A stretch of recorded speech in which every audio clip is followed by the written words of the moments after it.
Hey everybody, it's Mike from the Mike Wagner Show, powered by Sonic Web Studios and brought to you by official sponsor of the Mike Wagner Show, international award-winning author Mia Molson's The Missing, available on Amazon and paperback and ebook.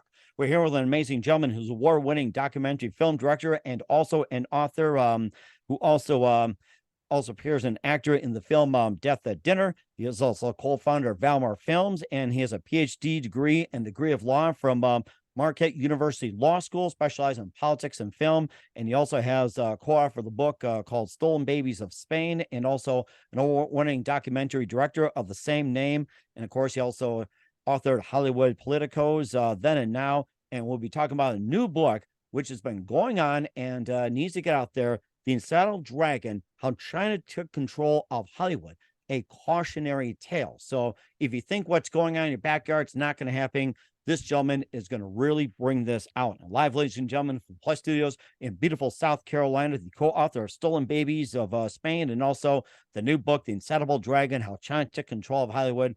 Ladies and gentlemen, the multi-talented, award-winning Greg Rabidoux. Greg, good morning, good afternoon, good evening. Thanks for joining us today. Good evening, Mike. Great to be here. Thank you so much for the introduction. Well, it's great to have you on board as well, too. So you're award-winning documentary film director and author. You also appeared as an actor in Death at Dinner. You also co-founded ValMar Films. You has a Ph.D. degree and degree of law from Marquette University, specializing in politics and film. And you also have a new book, which is telling the true story of why China and when they set out to replace Hollywood as world's #1 cinema producer, and how to gain control. And also, you're also co-authored the book Stolen Babies of Spain, and a new book, The Insatiable Dragon, How China Took Control of Hollywood. And of course, let's learn from this. And before getting all that, Greg, tell us how I first got started. I first got started because I love film and I love movies. So just even as a little kid, always loved it and thought, gee, one day could that be me? Well, okay, not so much in terms of the acting, and that's cool. Well, Death at Dinner does count, right? Death at Dinner. I mean, you got a little bit of it. I got a little bit of the dessert, but in terms of the filmmaking, in terms of the writing, in terms of that, that's really where my skill sort of lies, my talent lies. And it's The Insatiable Dragon, How China Took Control of Hollywood, as you mentioned, a cautionary tale, and that's why I wrote it, because I just don't see, especially here in America, that enough people get the full picture of how China is really a predator in so many ways against clearly what it sees as its chief, and I would say maybe only rival at this point on the world stage, which is the USA. So the book details the early beginnings of the glory and the golden years of Hollywood and the early years of the Chinese cinema, which was really Hong Kong, Taiwan, and Shanghai, and then brings us right to today, where about 20 years ago, China really started to be very, very strategic with its mission to become the world's #1 cinema and the #1 film producer, mainly because it wanted to tell its story, China. But Mike, let's be real, not tell its story truthfully, not tell its story with all the warts, with all the tragedies, with all the human rights violations, with all the other stuff. They wanted to tell its story in a good way, as its president and leader, apparently for life, Xi Jinping, has said. So it started making inroads. It started investing in Hollywood. It started with the World Trade Organization. My goodness, it went from a 1.2 trillion GDP in 1999 to nearly 20 trillion GDP today. It's the biggest economic growth, Mike, in the history of the planet since we've been recording it. Incredible growth. And so now it finances nearly half of the movies that come out of Hollywood are all or partially funded by China. So of course it's going to paint itself on the screen in an extremely favorable light. And you're not going to see some of the subjects, the so-called 3T taboos, Taiwan, Tiananmen Square. You're not going to see the things that they don't want you to see. And what was that third T you talked about? Times Square? What was it? Taiwan, Tiananmen Square? And what was that 3T you're going to mention? Sure. So it's Tiananmen Square, years back, where we had that sort of flourishing of democracy. I remember 1989. That's right. Tanks rolled in. Taiwan, which of course China, as we know, has never considered it anything but property of the Chinese Communist Party. And then Tibet, which is where we see the Tibetan monks, the Dalai Lama, and they don't recognize that. And in fact, they blacklisted Hollywood movies made by, say, Martin Scorsese or actors like Richard Gere, who even Really? met with the Dalai Lama. Sure, What? they banned the movies, they blacklisted the films, they blacklisted the actors. They have a long list I go in the book, Mike, of it seems everything offends some kind of sensitivity of China and the CCP because they ban and they blacklist so many movies that people aren't aware of. Never makes their way to China. And you think Jackie Chan is responsible for all this? So, You know what's funny though? Jackie Chan, so he, became a big star in the footsteps of Bruce Lee. mhm. And then but recently, he has all the money he's made. He's had several meetings, apparently behind closed doors with CCP officials. And lo and behold, he has made sort of his oath of loyalty to Xi Jinping and the CCP. And now apparently any money he makes goes right into the party coffers. And to me, the real story behind that is for years, the CCP did not like the fact that Jackie Chan was making movies for the West, as they put it, and not enough money was flowing back to the CCP. One thing people need to understand is that it's unlike the US, that if you are a celebrity or an actor or a company, you may think of yourselves as a private entity, but you are not. In fact, by China law, you only are allowed the privilege of doing that because the CCP allows it by law. So by law, if they say, we need you to collect data, we need you to send more money to us, we need to do X, Y, and Z, you need to do that by national security laws they themselves have passed in China. So it's a very different system. Mhm. You talked about some of the major studios being influenced by China, financed by China, and everything else. How about some of the mainstream studios out there, like say with Fox, 20th Century Fox, Paramount, Columbia, Universal, and all the major studios? How much of that is being financed by China? Yeah, so a few years back, China, like I said, made very much of a strategic inroad in Hollywood. One of the things they did is they made about $800 to $900 billion worth of investment, and they kind of divvied it among several of the really big studios, some of the ones you mentioned, for example, MGM, Warner Brothers, Paramount, and with the agreement that the executives and studio heads would make sure there was a China division. So in a lot of these studios, it's unique in that other countries do not have sort of their own division. And what happens there? Well, what happens there is script review, script approval, writing, ideas, essentially anything that makes China's story, their narrative that they want the world to see and hear more favorable comes out of those divisions. And anything that doesn't do that, what we're seeing more and more and more is that these scripts don't see the light of day if they are not favorable. And if a movie does get out that portions of it or pieces are not favorable to China, it either gets banned from China altogether or the CCP censors insist that changes are made for it to enter sort of into the gates. I'll give you one quick example if I could. There was a movie called Red Dawn a few years ago. I remember Red Dawn. Yes. Hmm. The original had Russian during the Cold War with Russia, Soviet Union. We had their troops sort of invading, and it was a downtime, and there's all this stuff. U.S. in the movie was struggling with sort of these militia groups across the U.S. had to band together. Many of them young teens worked together to ward this off. In the reboot, which was just a few years ago, they wanted to update it, make it more realistic. So it was China, our rival. Well, China said no way, and essentially, after the movie was shot, they had to go back in. It cost about 1.5, almost $2 million. They had to basically scrub away digitally all of the scenes with the Chinese army, Chinese language, images of China, and they replaced it with, get this, North Korea. So somehow in the movie, Really, North Korea? It's like somehow, what's their part of North Korea? It's like there's no history with North Korea. As far as I know, they banned filmmaking altogether. yeah, except for bootleg copies that are rumored actually to get to the leader of North Korea, they basically don't have a cinema to talk about. Hmm. Essentially, South Korea has built a cinema over the years, along with Hong Kong and along with Taiwan. But North Korea somehow in the film now has to manage to come from North Korea with its military all the way to the U.S., somehow invade us because China banned that. Doctor Strange, the comic book here, the Marvel, uh, was in the original, had a Tibetan monk that guided Doctor Strange as young and taught him the ways.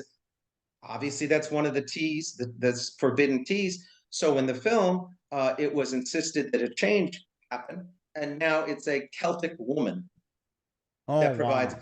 guidance, apparently. And of course, you know about, I'm sure, or I assume, right? Many people have heard that in the latest Maverick movie, that's, did blockbuster. The iconic bomber jacket, the leather bomber jacket of the character Tom Cruise plays, Yeah, Tom Cruise. Uh-huh. he had a Japan patch and he had a Taiwan patch as part of his character, where he apparently would, as a character, would have flown pilot exercises over. And well, no, that was insisted change. So in the movie, they had to get rid of those patches because that offended China as well. No, so it's from little things that you think would make a difference to the bigger things and everything in between. And it's not just the stuff, like I said, that gets changed or banned. It's the stuff that never gets made or written for fear of Chinese Mhm. reprisal. And of course, you got some of the more innocent ones out there, like Crouching Tiger, Hidden Dragon. You also had Disney's Mulan, and of course, you had the Jackie Chan movies and everything else. And I think there was also, was it Crazy Rich Asians, was like, an Asian comedy. How much of that has been banned and or changed? Even like the most innocent ones, or even comedy, or just like your simple action ones. Right. No, that's a great question. Uh, a lot of it has been banned. And again, in the book, I discuss everything from, let's see, references to any kind of supernatural, excessive capitalism or riches, like the ones you mentioned, excessive, what they call wuxia, which is sort of the fantasy swordplay. So that's been banned over the years. Anything that's apparently graphically violent, anything that even implies any kind of homosexuality. The list goes on and on. But here's an interesting thing that I also found when I was researching and writing the book. So the last few years, what's happened is China also wants to make money to tell its story. So it saw that especially the Hong Kong cinema was kind of getting a revival, and Taiwan with director Ang Lee, Crouching Tiger, Hidden Dragon, Yes, I with the remember. wuxia fantasy swordplay. So they decided, okay, we want in on the money part. So what they did is they put pressure and essentially banned any imported movies, but then decided to invest and co-invest with productions that, so they could make their own films, so they could export, to try to essentially exploit the audience for it while still suppressing the other audiences. And with the handover from Hong Kong to mainland China, to the CCP, they're finding it obviously that they can do a lot more direct control now of the cinema of Hong Kong, which over the years was one of its competitors in Asia. Now, you mentioned about the competitors, like with Hong Kong and Taiwan and everything else, and you also had mentioned South Korea. How is South Korea considered a threat to the China movie industry? So South Korea has actually, it's gone through ups and downs, just like Hong Kong cinema, just like Taiwanese cinema. But in the last about 10 years, it's had an influx of some really good talent. There has been some outreaches from South Korea, not just to Hollywood, but to other cinemas. So UK cinema, Australia, Canadian, India, they've outreached. And so they've been trying to produce and develop some films, and kind of artsy films. They haven't had necessarily big booming blockbusters, but they've had definitely some success. We saw some success with films like Parasite recently, um, which is at least a co-Korean production.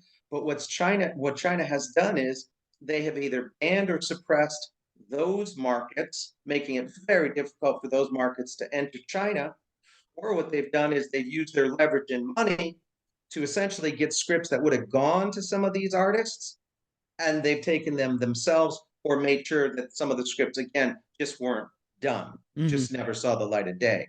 So it's good. No, no, I was going to ask you as well too. We'll get back to your point now with the U.S. Being like censored when it comes to most of Hollywood and what China allows and everything. What about other countries? Like, to clarify, like with Canada, Mexico, even like say England, France, Russia, or any of these countries involving film, how much of the censorship has China leverage on those countries? What percentage would you say?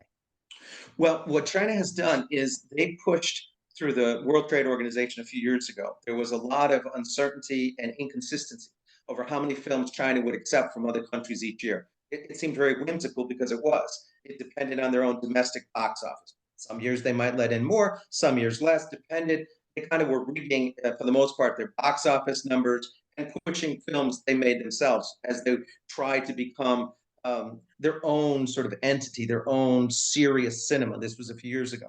So they, over the last 15 to 20 years, have very much reduced the amount of imported films they get from countries like what you mentioned. So on any given year, there's maybe 25 to 30 to 32 films.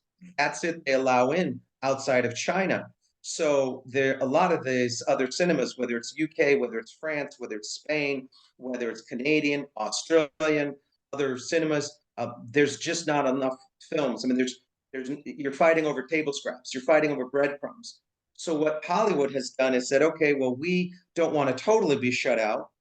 So what works in China is the big comic book blockbuster, but again, either changed or altered to satisfy apparently a China audience. So you get movies like Captain America saying things about how awful the Washington, D.C. is and how awful the U.S. government is in scripts and movies so that it can get into China. Or you get Iron Man 3, which was changed totally to get into China. And what they did is they had one of the characters drinking a carton of milk because at that time, that specific milk in China was contaminated, and there was a lot of concern over buying it. And so they use characters in the film to drink it, essentially say, oh, this is good, it's safe. So they're very shrewd about how they use the films, as well as how many films from these other cinemas they even let in. But make no mistake, the number one cinema that they targeted and invested in, and I mean, they own, for instance, they own AMC, which is the cinemas, the theaters, the chain Mm-hmm. of theaters in the U.S. China private company owns that now. So they targeted the U.S. because we were the big, the big whale. We were the big fish in the sea that they wanted to target, not necessarily any of the other cinemas. Mm-hmm. And that's certainly a good point as well, too. We'll go into the Wayback Machine with the Insatiable Dragon, how China took control of Hollywood in the beginnings of Chinese film and how it infiltrated with author Greg Rabidoux. But first, you listen to the Mike Wagner Show at the MikeWagnerShow.com, powered by Sonic Web Studios. Visit online at SonicWebStudios.com for all your needs. Looking at a professional website without breaking your budget, Sonic Web Studios is the answer. Sonic Web Studios offers fast, affordable custom web designs at below the competition rate. Call today, 1-800-303-3960. That's 1-800-303-3960, or email to support@sonicwebstudios.com. Mention the Mike Wagner Show, get 20% off your first project. Sonic Web Studios, take your image to the next level. Also, time to give an official shout out to our official sponsor of the Mike Wagner Show, international award-winning author Mia Molson-Zia. If you love fast-paced mysteries, you'll love Missing by Mia Molson-Zia, available on Amazon in paperback and ebook. Missing is fast-paced and intriguing with an unforgettable twist. Takes place in 4 countries, 2 strangers, 1 target, where truth is illusion and those you love be the first go missing. It's available on Amazon in paperback and ebook. Missing by Mia Molson-Zia has garnered great reviews. In Eve 11 and endorsed by Howard celebrities, including John Cassie, Forbes Riley, and many others. So grab your copy today. 4 Girls Missing by Mia Molson-Zia, available on Amazon. Also, check out the Mike Wagner Show at the MikeWagnerShow.com on over 40 podcast platforms. Heard in 100 countries, including Facebook, SoundCloud, Spreaker, Spotify, and iHeartRadio. Also, Anchor FM, iTunes, Google Play, Amazon, Audible, Apple Music, also on Radio Public, Himalaya, the YouTube channel. Make sure you subscribe, as well as subscribe to BitChute, Rumble. Follow the Mike Wagner Show on Instagram, Twitter, TikTok, LinkedIn, and make sure you take us with you on any mobile device. And for great gift ideas, go to Amazon.com. Check out the Mike Wagner Show podcast. Got t-shirts, pop sockets, throw pillows, tote bags, hoodies. Makes great gifts 24/7. Go to Amazon.com. Make sure you check out the Mike Wagner Show podcast. And for more great gift ideas, go to Amazon.com/Mia Molson-Zia for great books like Missing, Once, and Wrinkles. Also t-shirts, pop sockets, hoodies, phone cases, and more. Amazon.com/Mia Molson-Zia. Check it out today. I'll support the Mike Wagner Show on Anchor FM, PayPal, and the MikeWagnerShow.com Make sure you do so today. Hey, we're the award-winning documentary film director and author of the book, The Insatiable Dragon, How China Took Control of Hollywood, here on the Mike Wagner Show, which is insatiable, as as Greg would put it, if I'm correct. Now going back to like the days of China, where it's like, China was infant in its filmmaking. It was crude, and of course it was also like, it was production was cheap, and of course, I saw Jackie Chan films where it's like, it was primitive. But how did first the U.S. get involved, or did the U.S. get involved with China, or the China get involved with the U.S.? It's like, describing the story, how China dragged the U.S. into this, or U.S. reaching out to China from the very beginning in films. Sure. Yeah, no, absolutely. So from the very beginning, we had a clear dominant cinema, and that was Hollywood. A lot of natural and capitalist advantages, lots of land, lots of talent, lots of funding behind it. Early infancy, Hollywood was really one of the first, if not the first, to develop the business model that a lot of the other cinemas have since tried to copy, which is a skeletal, lean model. Bring in talent for a project, have a core group of folks you work with, and then the talent can go on to other projects. For years, it was dominated by the studio system. A few major big studios that had the talent and stars, whether it was a John Wayne or Katharine Hepburn or a Humphrey Bogart or Lauren Bacall, under contract. And so China certainly was trying to develop its cinema, but it also had a lot of upheavals.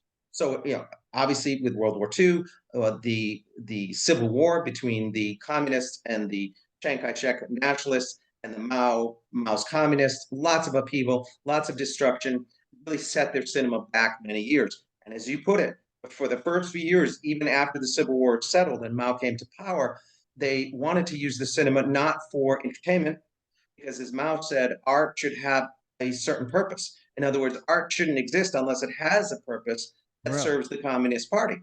So what their approach was, propaganda films and films that glorify the Chinese Communist Revolution. Okay, but after a few years of almost nothing but that, they also started to see these much smaller cinemas in Asia, like the Hong Kong cinema, which was still under British rule, like the Taiwanese, where the nationalists had fled to and took over, like even South Korea to an extent, but primarily Hong Kong and Taiwan. They started to produce a lot of good quality films, popular films, successful films, films that could be exported. They also started to see India years later, which again is one of China's rivals, a lot of conflict over the border. They started to see India have success copying the Hollywood model with the so-called Bollywood, right? When their Yes, capital used to Bollywood. be in Bombay. And I think there was that one film that really, really hit it big. I think it was that game show type. What was it? Oh God, I can't think of it right now. It's like something millionaire, billionaire. It's like The Slumdog Millionaire. Slumdog So, Millionaire. That's yeah. the one. I think that's what put India over the top. That Gandhi somehow. And I think there was another one that really put top. What was it? What was it? Born to Run, Dancing in the Dark, or something like that. So it was about a few No, years ago. yeah, no, absolutely. And in the last few years, India has done tremendous amount of movies, very successful movies, lots of, as I discussed in the book, you've got lots of talent now crossing over into Hollywood. When you ask me kind of which happened first, China targeted Hollywood first and never let its sights drop from what they wanted to do, which was to become king of the heat. They never veered from that mission. It's just it took a long time because they had lots of upheaval. They had lots of things happening in their country, which really pulled them away. Once they were able, especially with a lot of the help from whether it was the Clinton administration and then George H.W. Bush administration afterwards, once they got into the World Trade Organization, they never looked back. Because like I said, they went from about 1.2 trillion in 1999, and with a country of 1.4 billion, that's not that much, to nearly $20 trillion GDP today. And with that incredible economic growth, they also continued to violate the spirit and the law of the WTO when it came to reciprocity. So when it came to things like, okay, we're going to export as many movies as we import. We're going to not rig our domestic box office. We're going to respect sort of all of the ways of distribution and revenue sharing. A lot of that went out the window. So what they were doing was they were investing in Hollywood. They were kind of keeping Hollywood at arm's length as they continued to grow from sort of student and mentor relationship to co-equal. They continue to do that. They continue to ban movies from Hong Kong and Taiwan, which they saw as its rivals. And then they started to move from the everything is got to glorify the revolution and be a propaganda film to truly blockbusters of their own. So today, about close to 90% of the films that are shown in China are made in China now. That's why I say when they take control, they're not dependent like they were for years now in Hollywood, because they went from banning every Hollywood film because it was capitalist and the US had backed Chiang Kai-shek and the nationalists and now Mao, to learning from them, Hollywood, to investing, to co-producing, and now essentially, in many ways, to calling the shots. Mm-hmm. Now, you talked about a good amount of movies not being made in China making their way to US. It's like, for those who are into this whole don't watch this, it's made in China, don't buy this, made in China, don't do this, it's made in China. What are some of the films out there that are made in China? And for those who are on the trail of don't do this because it's made in China, what are some of the films out there you want people to be aware of that's made exclusively in China, where people do the opportunity to say, we're not going to watch it, we're going to, like, ban it in our backyard?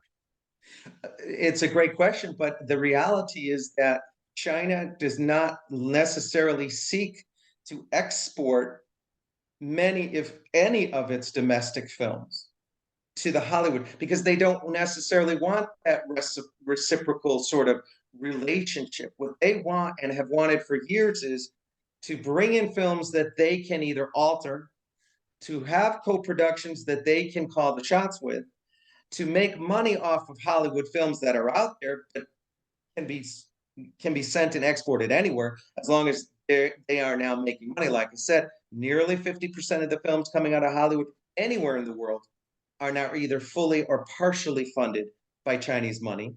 And so then what they do is they have blockbusters of their own, like 800 Heroes, which they would love to be a worldwide phenomenon. It's sort of like the Chinese movie about the Alamo in here in the US. It's a very glorified version of how they sort of stood up to Japanese invaders.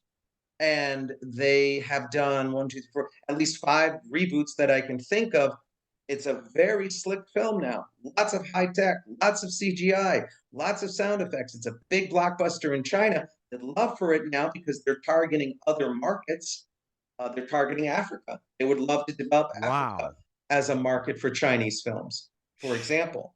So it's really difficult to say, hey, this film, because you're almost saying, hey, about half of the films that you're probably going to see on any given year out of Hollywood, it's going to either be made partially funded or funded by Chinese dollars or Chinese studios and money, which again, as we know, has a direct link back to the CCP, because they don't allow companies to operate, Chinese companies to operate, if they don't essentially toe the line. It's very unlike the US system. Mm-hmm. Now, what's a way to get it back? It's like, how do we take the control back from China? Yeah, so one of the first things to do is uh, China plays the long game, as you know, Mike. They don't think in, well, can I make profit this week, even if I'm out of business in a month? They think, and they have their missions that go 10, 20, 30, 50 years or more down the road. So one of the things I think that would have to happen, as I discuss in my book, is Hollywood would need to start playing the long game and go, okay, look, is there a market out there that we could develop? Is there a new market or a market that we haven't developed that would be very open to Western ideas, Western culture, Hollywood films? Well, if I told you that there's a country with 1.4 billion people, 220 million of those people speak English as their first language, that many more speak English at least as a second, third, even fourth language. There's already a thriving film industry. There's already lots of talent and a hunger for more films, and it's a democracy. You'd say, Greg, where is it? Well, of course, it's India. Mm-hmm. India represents all those things.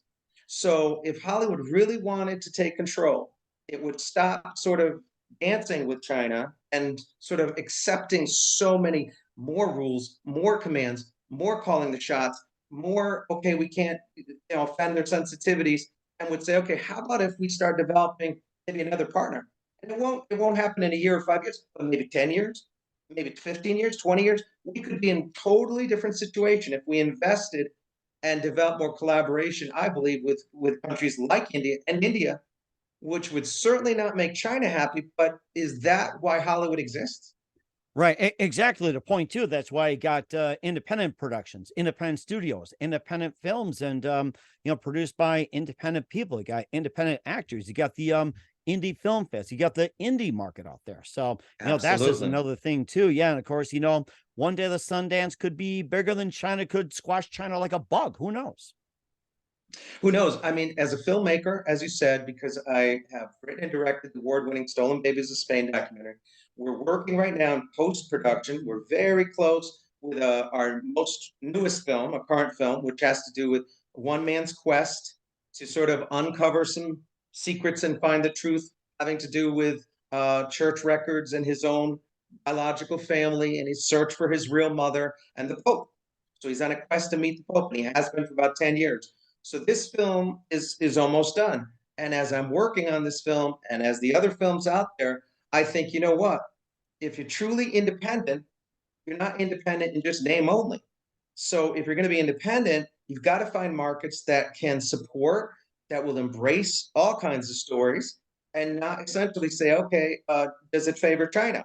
I mean, I'm all for filmmakers telling stories and the freedom to tell whatever stories they want all over the world, and let the real markets decide. If you tell a story and people say, okay, but you told it the way you wanted to, as opposed to never even getting to make a film because someone else is saying, no, we don't want that scene. We don't want the three T's. We don't want sensitivities to offend our Chinese domestic market. So you see what I'm saying, Mike? It's not that I have some sort of thing against just China. I have the thing against suppression of freedom and trampling of human rights, and Mhm. especially of artists like Right. myself and filmmakers and writers. Mhm. We haven't even talked about all of the atrocities China does to writers and artists over decades and continues to do so now, or the whole amount of Uyghurs, what they do with the human rights violations there. Mhm. It could, whoever is doing that, I would like obviously for that to be changed. And of course, speaking of human rights as well, too, of going against Hollywood, you also wrote the book Hollywood Politicos Then and Now, and also, of course, you co-authored the book Stolen Babies of Spain. We'll talk about that in just 1 minute with Greg Rabidoux. You listen to the Mike Wagner Show at the MikeWagnerShow.com, powered by SoundCloud Studios, and brought to you by official sponsor of the Mike Wagner Show, international war-ring author Mia Molson's The Missing, available on Amazon and paperback and ebook. We'll be back with award-winning documentary filmmaker and author Greg Rabidoux after this time. We're back with author and war-winning filmmaker Greg Rabidoux here on the Mike Wagner Show. We talked about the book, The Insatiable Dragon, how China took control of Hollywood, and also he also co-authored Stolen Babies of Spain, and of course he's also involved in the groundbreaking documentary, and also you wrote Hollywood Politicos Then and Now, and let's talk about your first book, Hollywood Politicos Then and Now, and how you got started, and just kind of take a shot at Hollywood. Yeah, no, sure. So, like I said, as a little boy, I've always interested in films and movies, and would almost take on the persona, of certain actors or certain stars. And when I was interested in politics, and I still am, but as I got interested in politics, I started obviously to see that in Hollywood you have a lot of money and a lot of political activism. So one of the questions I had was, well, what type of activism is in Hollywood?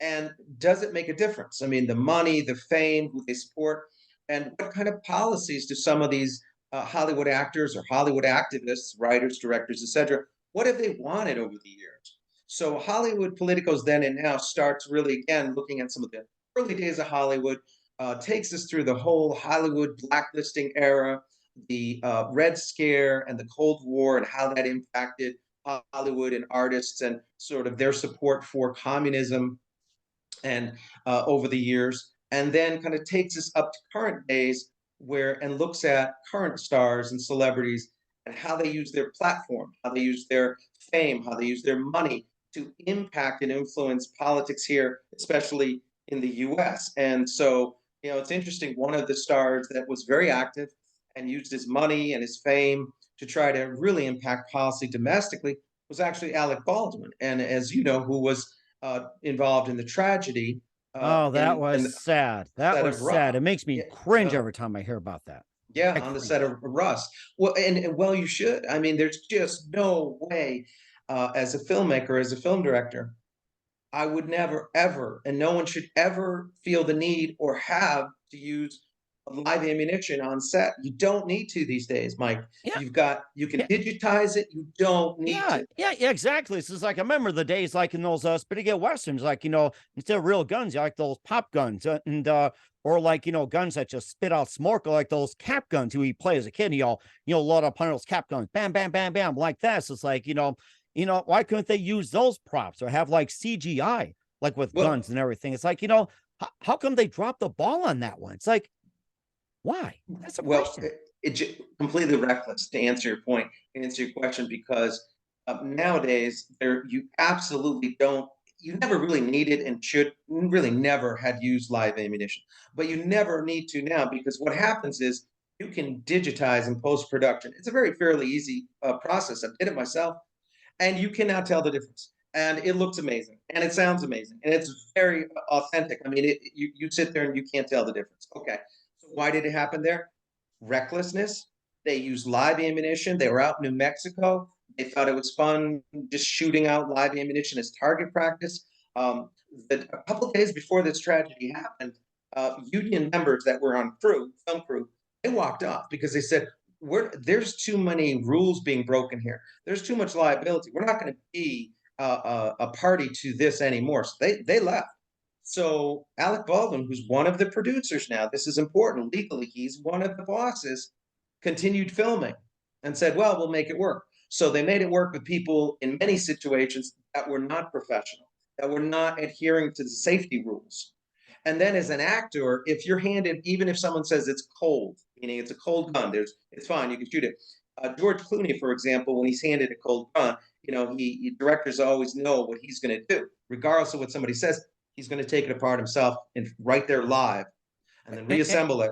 and So and there's and no and, and, chance. and basically just check it out himself too. It's like, hey, it's a cold gun. Like, say if you gave me a cold gun to shoot, I inspect it, or if I have doubts, I'll give someone who's certified to inspect it. That's common sense. Right. You're not going to rely on somebody, especially now, who's not even necessarily a professional or has a lot of experience, saying, no, no, it's cool. Well, and then it made it worse because then you don't point that at someone. So they weren't necessarily even in a formal rehearsal, and he's pointing it at the director and the director of photography, the cinematographer, and he pulls the trigger. And he says, oh, it went off by, the older went off by accident. Look, I'm not trying to besmirch anybody. I wasn't there. I don't know. Only what I've seen, only what I've read, only what I've And heard. and and the reports too, and of course, good thing the Chinese were not involved. They could have manipulated it very easily. So, you could have had that. And of course, the fact that there's a lot. There's also one thing I was going to mention about Hollywood politicos then and now. Also, one of the things I remember about when you had the studios, you had MGM, Warner Brothers, Universal, Columbia, having their in-house people, that the actors were employed in-house exclusively.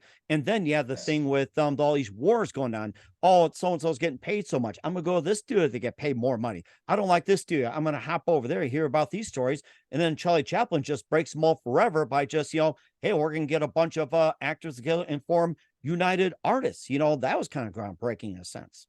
Yeah, no, excellent point.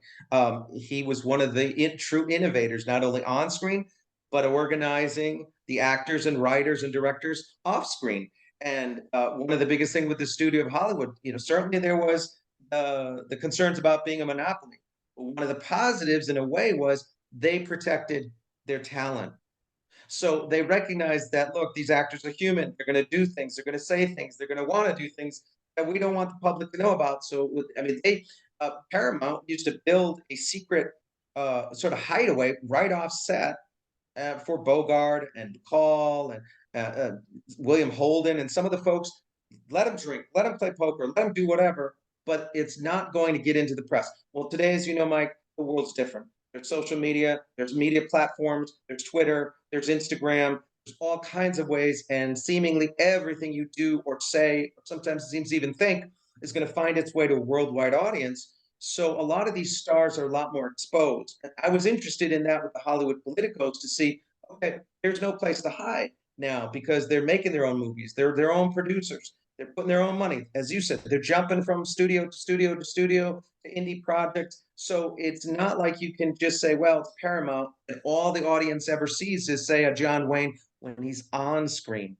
So it's it's more of that illusion of that's a star, because you don't see him necessarily hardly ever off screen. And when he's off screen, he sure wasn't talking about politics or taking a controversial position, quite frankly, because the studio wouldn't let him or let other actors or actresses do that. Today, the world's much different. So now, if you're a political activist, it's like we know Tom Cruise's religion. We know what's happened in Tom Cruise's personal life. We know Jennifer Lawrence, as you mentioned earlier, the Hunger Games with me. We know what Jennifer Lawrence has done in her personal life. We didn't know these things before. And so it impacts how audiences see these people. And they don't necessarily see them as the big time stars as they used to. They see them as people with different political preferences or religious preferences or policy preferences. And so, unfortunately, you might alienate half your audience before the movie even comes out for what you did off screen. Mhm.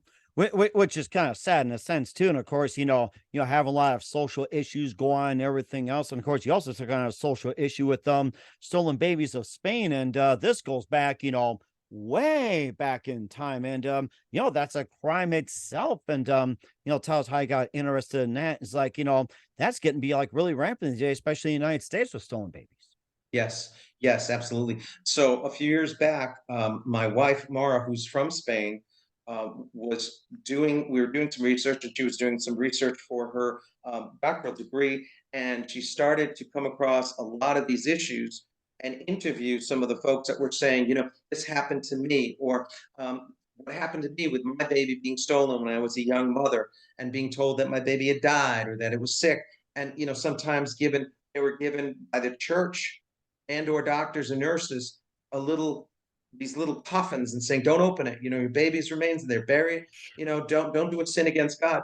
So they started to hear these stories, and they started very slowly to see some stories kind of make it into the media slowly. And so people started to say, wait, that sounds a lot like what happened to me. So we did together over 300 interviews, which formed the core of the film Stolen Babies of Spain. And then we went on location for 3 months and filmed these cases and rallies and the trial during Spain of an accused gynecologist who was allegedly, as it turned out, convicted of being involved in hundreds of these cases over decades, all over Spain. And then that led us, obviously, with all these pieces, and we put together and produced this Stolen Babies of Spain documentary. And yes, you're quite right. It still continues. It still continues, unfortunately, because sex trafficking and fraudulent illegal adoption continues to be a major issue. Now, the church and the Pope, this Pope, Pope Francis, had gone to Ireland and the UK a few years back, sort of apologized for the church's role there for lots of similar abuses they had, but he has not done so for Spain. And Spain is a very different sort of entity in their closeness to Catholicism, their closeness to the Vatican, and the whole specter of Opus Dei and organizations like that are seen as extremely loyal and protective of the church. So Spain has had incredible amount of problems and issues of trying to truly get these cases to be prosecuted and to actually uncover the truth over years. So our film is really one of the only ones out there, I can say, that has really attacked it head on and is trying to get that truth out to a worldwide audience, similar to the film that we're working on and getting ready to release, which is smaller. It's about a group of people that were all stolen babies at the same clinic over a few year period. And now as adults, they grew to meet each other. And now they are, as a unit, are trying to discover the truth and who their real family is. And also too, this also happens, we talked about, Spain, US, and just about everywhere, and China especially. How big of a problem is that, reverting back to China? And they also had that policy on if it's still enforced or what, you can only have one child per household, and if it's a girl or if you have too many girls, they get sent out. It can be like by trafficking, adoption, legal or illegal or anything like that. And of course, China's got their own problems when it comes to like children and everything else. I mean, they're no different. Yeah, Mike, China continues to be one of the worst when it comes to illegal adoptions, when it comes to baby smuggling out, taking babies from parents and selling them for profit. There's a real black market there. In addition, China was one of the true countries when it comes to where it seemingly just doesn't necessarily value uh, biological true parents, because you get a lot of the sex trafficking coming out of China and places like Thailand as well.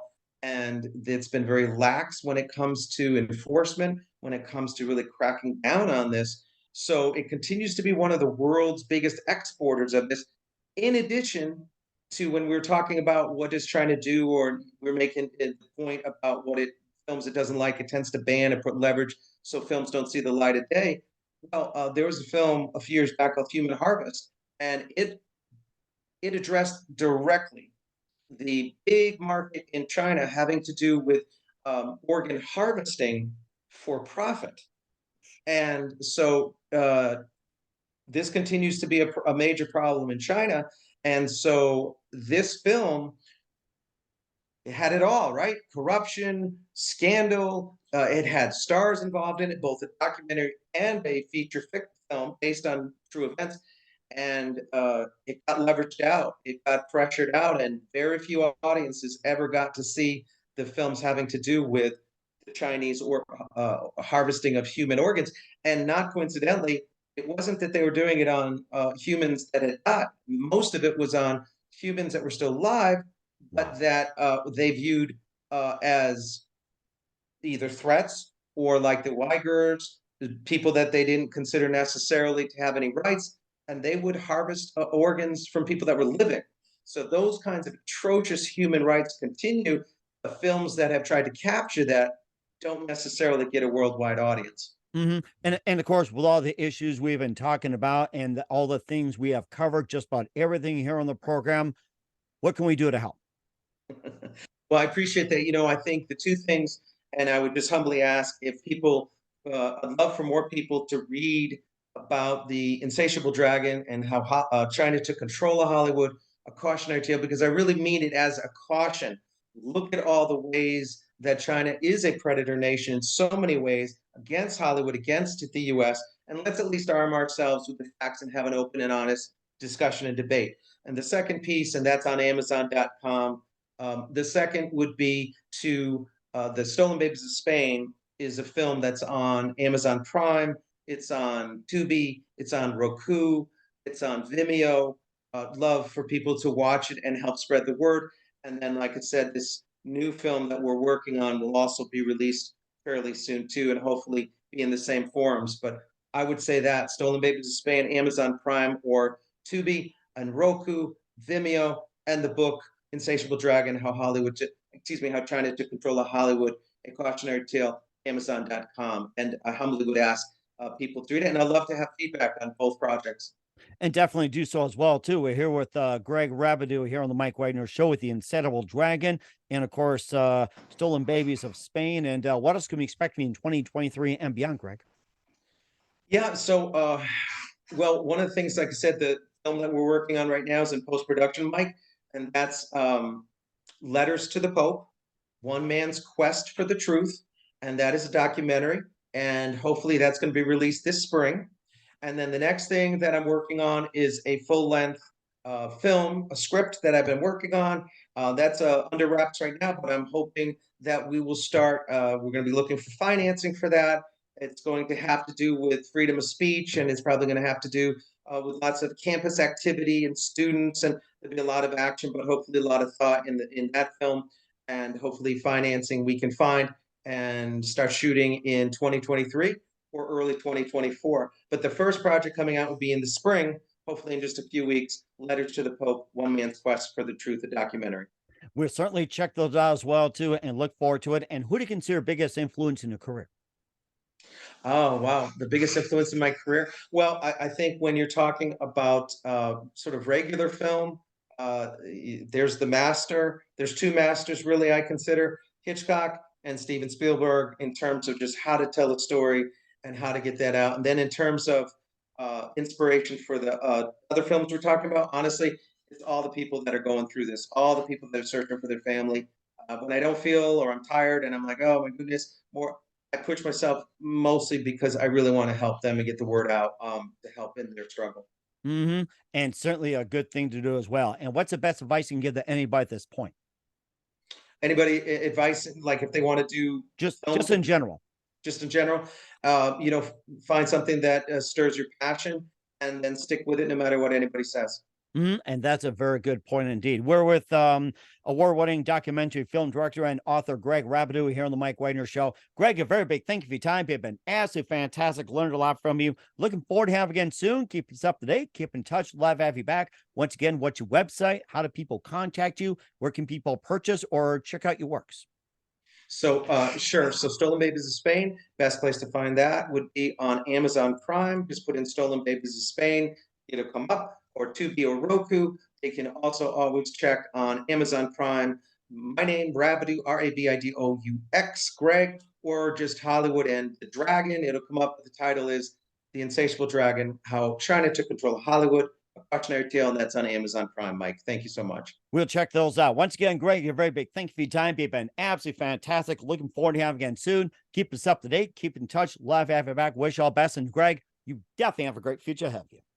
Thank you, sir. Thank you.